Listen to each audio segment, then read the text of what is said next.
Vamos a hablar hoy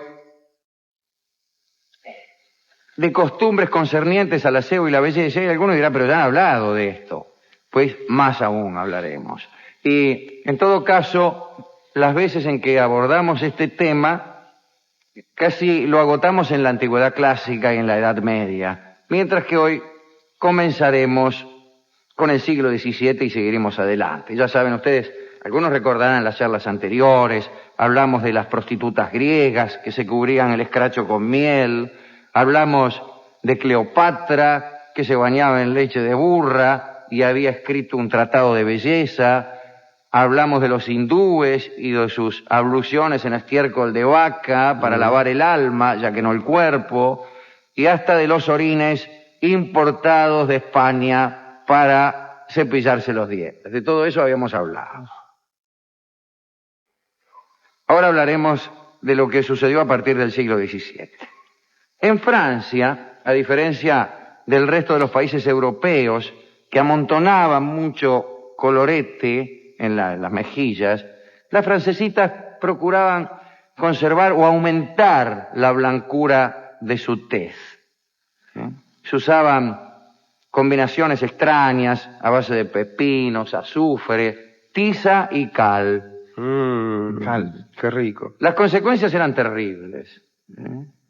La duquesa de Aulnois, como muchas otras mujeres nobles, se ponía esa mezcla en el escracho para ir a las fiestas cortesanas y luego parece que tenía que desaparecer durante largas temporadas para recomponer el rostro de las quemaduras y la sequedad. O sea que por una noche de buen aspecto, o en todo caso de lo que ellos consideraban un buen aspecto, tenían que pasarse varios meses recomponiendo los desastres que ese mejunje hacía en la cara.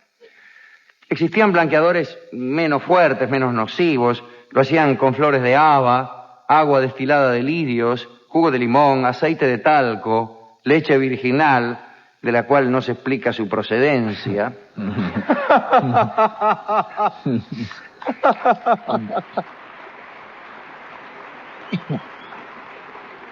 Pues bien, parece que estos ingredientes debían colocarse en un frasco, taparlo bien y enterrarlo, o mejor dicho, ponerlo al sol, bajo el sol de verano durante un mes.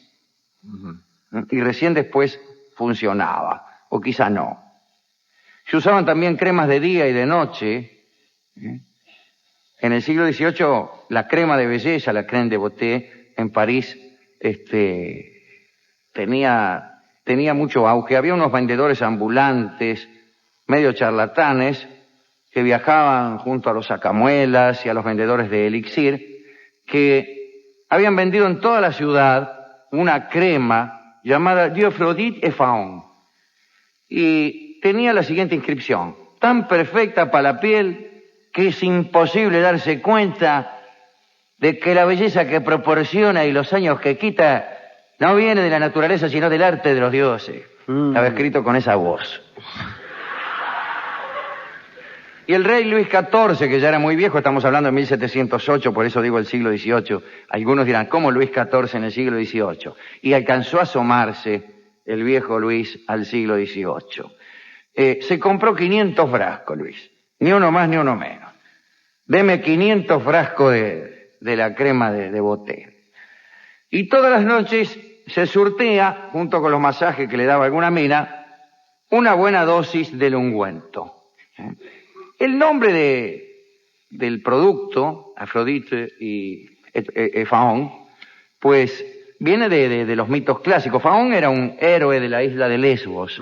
Parece que un día, siendo ya bastante viejo, feo y pobre, era barquero Faon, ¿no? O sea, un barquito para cruzar a la gente. Un día ya viejo, se le presentó la diosa Afrodita disfrazada de anciana. La diosa Afrodita, diosa de la belleza. Y pidió que la cruzara con el bote hasta alguna costa cercana.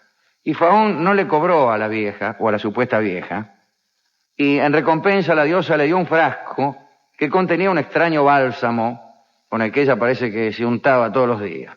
Faon lo aceptó y en cuanto empezó a usarlo adquirió una extraordinaria belleza y se enamoraron de él todas las mujeres de la isla.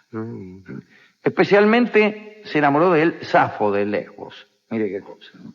Lo cual es raro. Faón no le dio bolilla y Safo, para olvidar su pasión, se precipitó al mar desde el acantilado de Leucade, que es lo que hacemos todos nosotros cuando alguien no nos da bolilla. Nos precipitamos al mar desde el acantilado de Leucade.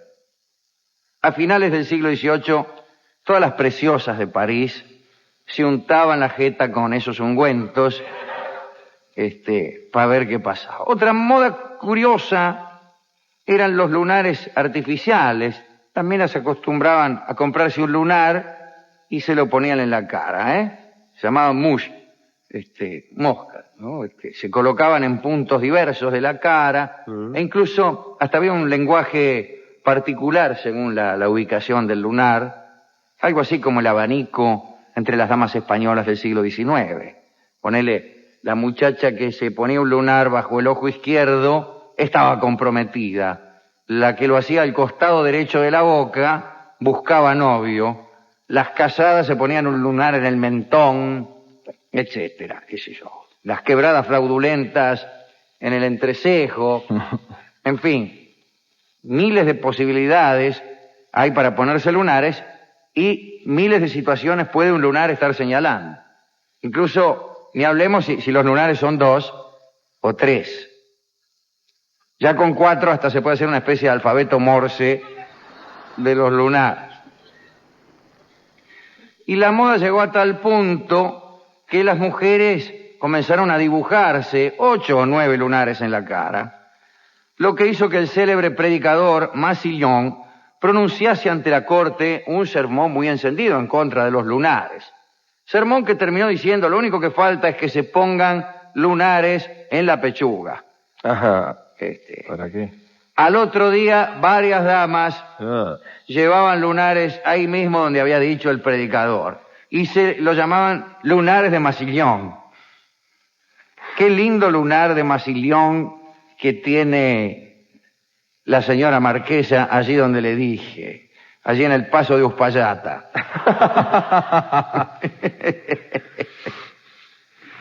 A Luis XIV le gustaban las rubias. Volvamos a Luis XIV. Hemos hablado tantas veces de Luis, ¿no? Y de su famosa amante, Madame de Montespan, que era morena, era morocha, y se hizo teñir, o quiso teñirse el cabello, hacía toda clase de maniobras para que el caballo no le importaba a Luis. Ajá. Al menos no cuando estaba con Madame de Montespan.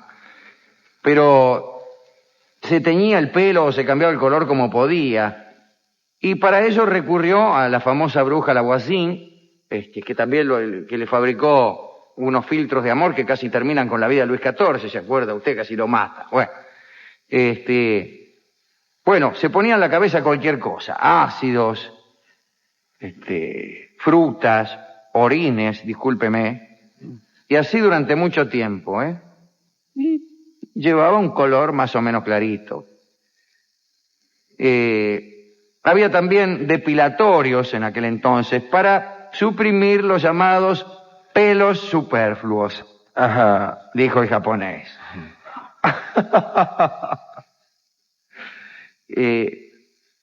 Estos depilatorios consistían en recetas un poco pintorescas.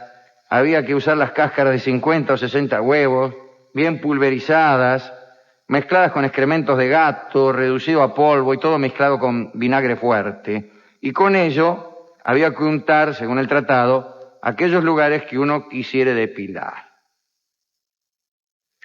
Fue Luis XIII el hijo de Enrique IV, ¿no? El que estableció la moda de la peluca para hombres. Que se había quedado pelado rápidamente y se puso una peluca de esas que ustedes vieron después hasta la Revolución Francesa. En un principio las pelucas conservaban el color natural, rubio, moreno o blanco para los canosos. Eran pelucas difíciles de conseguir, las canosas. Era difícil encontrar hombres canosos que quisieran vender su pelo. Cuando uno llegaba viejo, ya había hecho fortuna en general.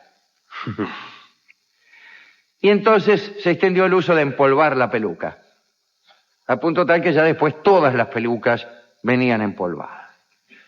También las muchachas tenían mucha preocupación por sus senos. La célebre y ya nombrada Voisin vendía productos destinados a proporcionar mágicamente pecho a las que no tenían. Sin embargo, parece que las recetas no daban muy buenos resultados. En una carta de la duquesa de Foix a su amiga, la de Montespan, le escribió: profunda es mi queja y mi tristeza. Cuando más froto, menos sale. Todos saben que la suciedad era normal en los palacios, donde los cortesanos hacían sus necesidades donde podían y donde los baños no abundaban. Y ahí está Fernando de Nápoles, que parece que tenía la costumbre de usar su silla retrete en primera fila mientras su bella esposa tocaba el arpa con los músicos del reino. Tocaría mal, ¿no? Sí, justamente por eso. ¿Cómo toca su esposa? Mire.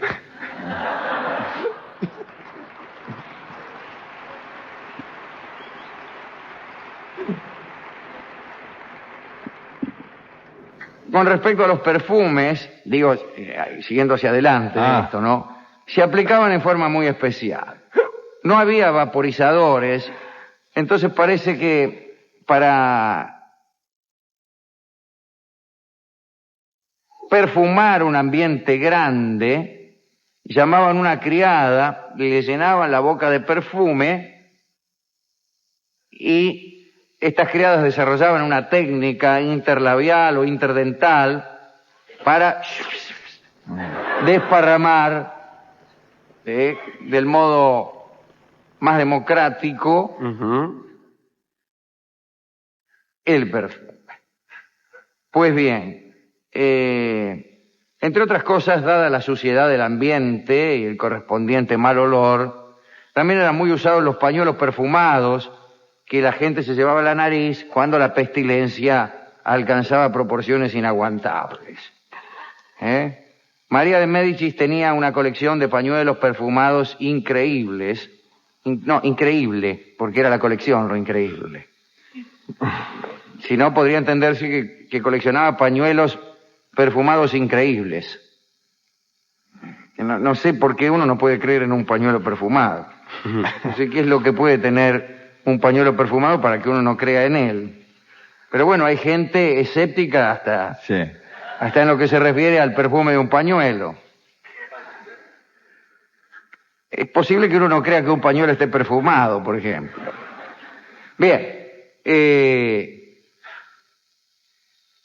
esta era María de Médicis. ¿Le dije Catalina? Yo no. No. Dije María, pero pensé en Catalina. Fíjese, porque Catalina tenía muchos amigos perfumistas que, de paso, solían hacerle, así como contribución gratuita a la política del reino, algunos venenos. Pero no, María de Médicis, que era la esposa de Enrique IV, usaba estos pañuelos en los aposentos de su marido, Enrique IV de Francia, que era un buen rey, pero que tenía un mal olor verdaderamente principesco. Las crónicas dicen, leo al cronista: debajo de las sedas y los encajes señoreaba la roña. Hasta tal punto que una gran dama pudo decir a la otra: tengo una ayudante tan sucia que aquello negro que se nos hace entre los dedos de las patas se le forma entre los dedos de las manos.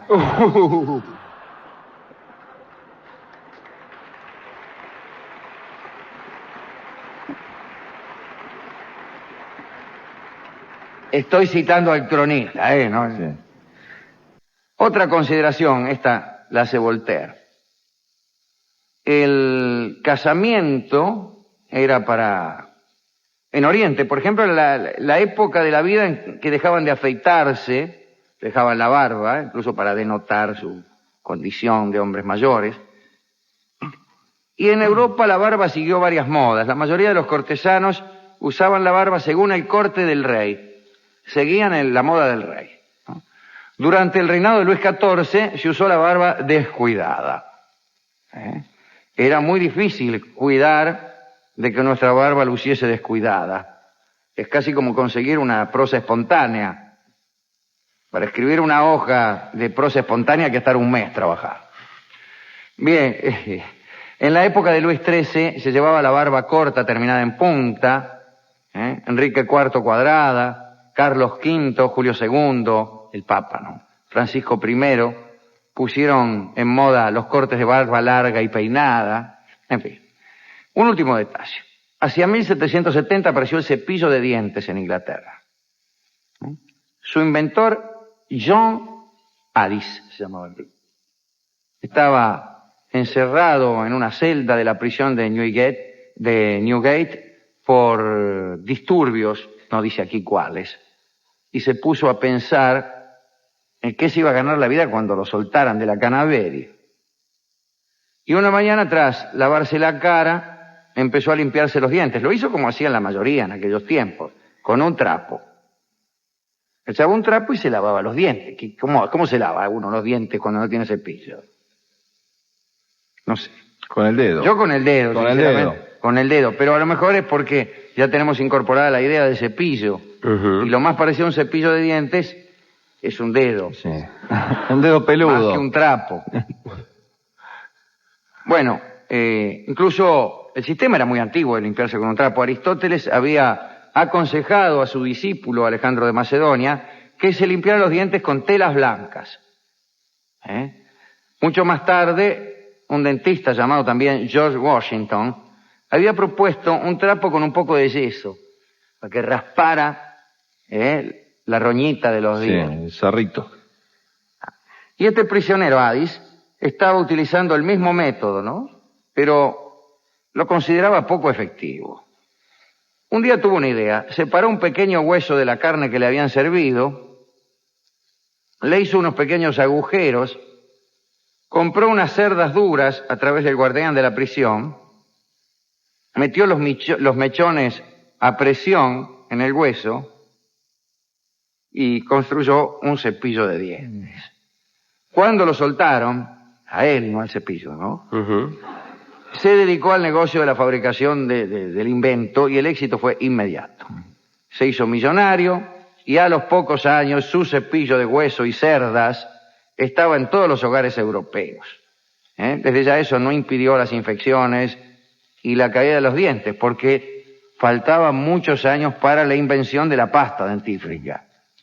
Se lavaba los dientes con el cepillo, pero sin nada. A lo sumo, qué sé yo, lo mojaría un poco. Claro. Sí. Con agüita. Pero claro, pero el cepillo de dientes sin la pasta dentífrica es... Como amar sin ser amado, ¿vio? Claro, como limpiarse el cutis sin haberse maquillado. Bueno, hermoso este informe acerca de ciertas costumbres higiénicas y cosméticas de la Europa del siglo XVII y XVIII. ¿A quién dedicar estas pequeñas informaciones? Pues a Luis XIV, que se había comprado 500 frascos de crema, a nuestro amigo Enrique IV, cuya esposa estaba consternada por el olor de la habitación. Fue un rey bastante fétido, por cierto. ¿A quién más? A Madame de Montespan, que se teñía el pelo anda a saber con qué. A Safo, que se precipitó al mar desde el acantilado de Leucade. Y todos ustedes pensarán, ¿qué denominador común encontramos en todas estas figuras? ¿Cuál es, Alejandro? Pues ninguno. En todo caso, han formado parte de este pequeño catálogo. Se preguntarán ustedes con qué vamos a adornar, con qué vamos a maquillar este pequeño relato. ¿Cuál será la ilustración musical? Hemos buscado tangos llamados pasta dental, milongas llamadas del cepillo de dientes, de la tintura pa'l pelo. No, que peina cana nomás, la única. La única es milonga que peina canas, pero justamente es lo contrario. La milonga que peina canas es porque ha renunciado a todo tinte. Claro. Y encontramos Carmín, que es un bello tango de Buccino, que va a cantar don Edmundo Rivero, dedicados a todos aquellos que se baten en beligerancia contra el tiempo y la decrepitud, usando lo que la naturaleza pone en sus manos. La naturaleza o el ingenio. Y yo creo que está bien Yo creo que está bien que una mujer se tiña el pelo, se ponga carmín, pero hasta el punto en que esto realce su belleza. Tengo para mí que algunas modas no contribuyen a ello, todo lo contrario. Y el ejemplo está en la que citamos aquí. Las caras blancas, emblanquecidas de aquellas preciosas de la corte del Rey Sol, no debieron ser más bellas de lo que serían naturalmente, sino más feas. El blanco, en el gusto actual, nos parece más bien deleznable. Para el gusto de ellos, el moreno, como el que luzco yo ahora, era detestable. Bueno, para este tiempo también, pero por otra razón. Les diré algo curioso, deteniéndome en este punto. Para la generación, digamos, de mi abuela, un tipo bronceado no era lindo, no se usaba el bronceado. Estaban los mozos gordos y blancos. Y digo gordos porque también era cierta robustez, denotaba buena salud. Claro. Un tipo blanco, gordo y rozagante era sí. saludado por las viejas de la familia que decían, oh, mirá qué lindo mozo. Qué churro. Fulano, No, qué churro no se decía todavía. ¿No? De mi abuela. De mi Ah, abuela. su abuela, está. Qué lindo mozo, Mirá qué gordo y qué fuerte que está, parece un chancho.